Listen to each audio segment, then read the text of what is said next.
Hello दोस्तों, question number 25 के साथ स्टार्ट कर रहे हैं आज। अब क्वेश्चन नंबर 25 बहुत सिंपल है। फिर से बैलेंस शीट बनानी है। बैलेंस शीट का फॉर्मेट आई गेस अभी तक आप लोग को याद हो गया होगा, नहीं भी हुआ हो तो एक बार देख लेंगे। आज इसको याद करके ही जाएंगे किसी भी हाल में, ठीक है। फटाक से लास्ट क्वेश्चन है बैलेंस शीट बनाने का, सोल्यूशन देखते हैं इसका।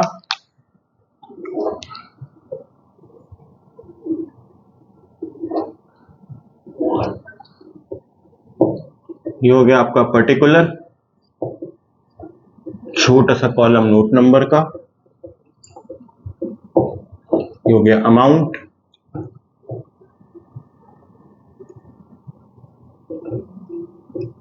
एज एट 31 मार्च, जो भी ईयर आपको क्वेश्चन में गिवन होगा।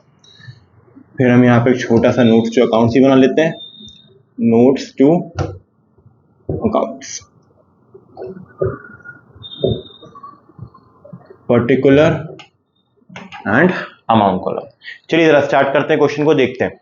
सबसे पहले क्या है, equity share capital, preferential share capital. अब दोनों शेयर कैपिटल है तो दोनों किसका पार्ट होंगे, शेयर कैपिटल में आएंगे, शेयर होल्डर फंड में। जल्दी से एक बार हेडिंग्स लिख लेते हैं। सबसे पहली हेडिंग होती है हमारी इक्विटी एंड लायबिलिटी की। सेकेंड मेजर हेडिंग होती है हमारी एसेट्स। इसमें पहला होता है हमारा शेयर होल्डर फंड, सेकेंड होता है हमारा non current liability, and third होता है हमारा करेंट लायबिलिटी। आखिरी में आता है टोटल, फिर आता है हमारा fourth non current asset, and fifth आ जाता है हमारा करेंट एसेट। चलिए स्टार्ट करते हैं। सबसे पहला क्या है, शेयर कैपिटल। तो सर यहाँ पे पहला हम लिखेंगे शेयर कैपिटल, क्योंकि इसमें दो हैं इसलिए यहाँ पे 1 लिख देते हैं।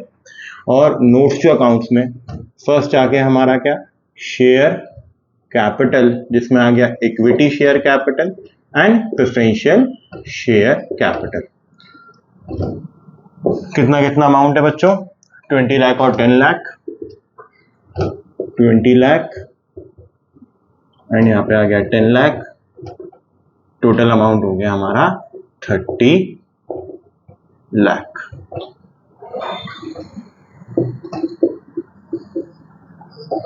प्रॉपर्टी प्लांट एंड इक्विपमेंट ये नीचे आता है नॉन करेंट एसेट में। अभी हमारे पास नोट्स टू अकाउंट हो सकता है शायद ज्यादा हो जाए, तो इसको बीच में रोक देते हैं। ये दो हम सॉल्व कर चुके हैं। फिर आता है क्या हमारे सामने, करंट लायबिलिटी। करंट लायबिलिटी सीधे सीधे 8 लाख अमाउंट है, तो करंट लायबिलिटी में हमें बहुत ज्यादा मेहनत करनी नहीं है।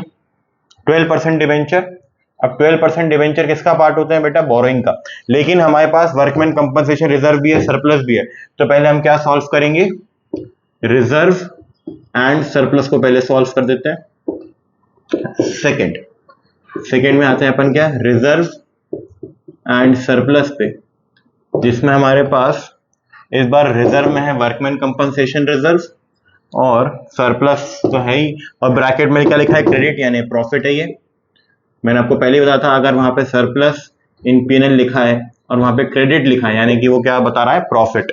तो 1 और 3, 1 लाख एंड 3 लाख, ये आपको अमाउंट करेगा कितना, 4 लाख रुपीज। कितना अमाउंट करेगा दोस्तों, 4 लाख रुपीज। तो हमने ये भी लिख दिया, हमारा वर्कमैन कंपनसेशन रिजर्व भी हो गया और सरप्लस भी हो चुका है। अब आगे बढ़ते हैं। अब आते हैं किस पे, नॉन करंट लायबिलिटी, जिसमें 12% डिवेंचर। फिर यहाँ पे क्या आता है, लॉन्ग टर्म बोरोइंग, जिसमें मैं थर्ड नाम दे देता हूँ। थर्ड आ गया हमारा लॉन्ग टर्म बोरोइंग, जिसमें आ गया हमारा 12% डिवेंचर। डिवेंचर कितना है, 6 लाख रुपीज का। तो यहाँ पे कितना आ गया, 6 लाख रुपीज। तो हमने यहाँ पे डिवेंचर्स भी हमारे लिख दिए। अब जो जो बचा उन पे ध्यान देंगे। अब सर यहाँ पे एक प्रोविजन फॉर टैक्स भी है। अब देखिए provision for tax, provision for tax किसका आएगा सर, ये आता है शॉर्ट टर्म प्रोविजन में। किसमें आता है, शॉर्ट टर्म प्रोविजन में। यहाँ पे अपन एक और बनाते हैं, शॉर्ट टर्म प्रोविजन, फोर्थ नाम दे देते हैं इसको, शॉर्ट टर्म प्रोविजन में आ गया प्रोविजन फॉर टैक्स, जो कि कितना अमाउंट है हमारा 2 लाख रुपीज का। तो यहाँ पे provision for tax 2 lakh rupees भी आ चुका है। ठीक है दोस्तों, आगे देखते हैं और कुछ बचा है क्या।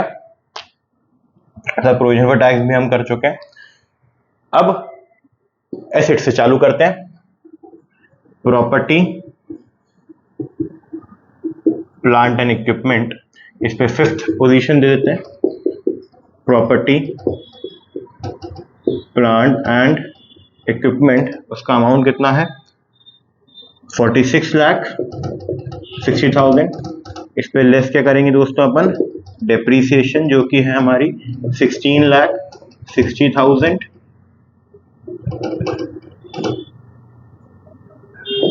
30 लाख आपके सामने अमाउंट है। तो हमने प्रॉपर्टी प्लांट एंड इक्विपमेंट भी कर दिया। इन्वेंट्री हमारा करंट एसेट होता है। इन्वेंट्री है हमारा कितना 4 लाख। इन्वेंट्री भी हमारा हो चुका है। फिर है हमारा सन्ड्री डेटर्स, जो कि है 8 लाख।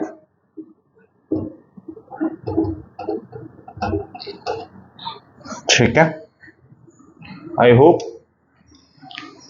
आपको ये समझ में आया होगा। फिर आते हैं बच्चों कहां पे अपन, ये आ गया हमारा इन्वेस्टमेंट, कितना है इन्वेस्टमेंट है हमारा कितना 4 लाख रुपीस। इसमें कुछ अलग से लिखने की जरूरत नहीं है, इन्वेस्टमेंट भी हमारा हो चुका है। इन्वेस्टमेंट के बाद आते हैं अपन किस पे, स्टॉक पे। स्टॉक कितना है बच्चों हमारा 6 लाख।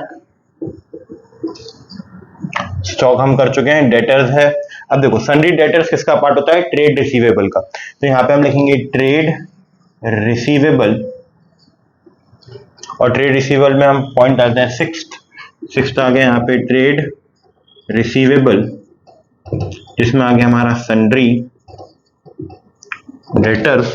सन्ड्री डेटर्स कितना हमारा 8 लाख रुपीस। तो यहाँ भी कितना आ जाएगा बच्चों 8 लाख रुपीस। हमारा डेटर भी हो गया।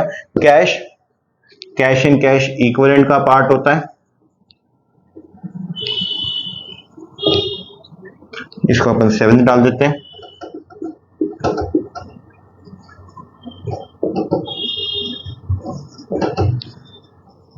कैश की वैल्यू कितनी है बच्चों 1,50,000।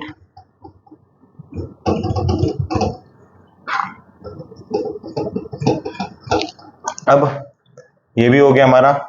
लोन्स एंड एडवांसेस दिया है, अब इससे कुछ लिखा नहीं है, हम इसको शॉर्ट टर्म ही मान लेते हैं। तो ये आ गया कितना लोन्स एंड एडवांसेस, जो कि हमारा कितना 50,000। चलिए आखिरी में फटाक से टोटल कर लेते हैं बच्चों।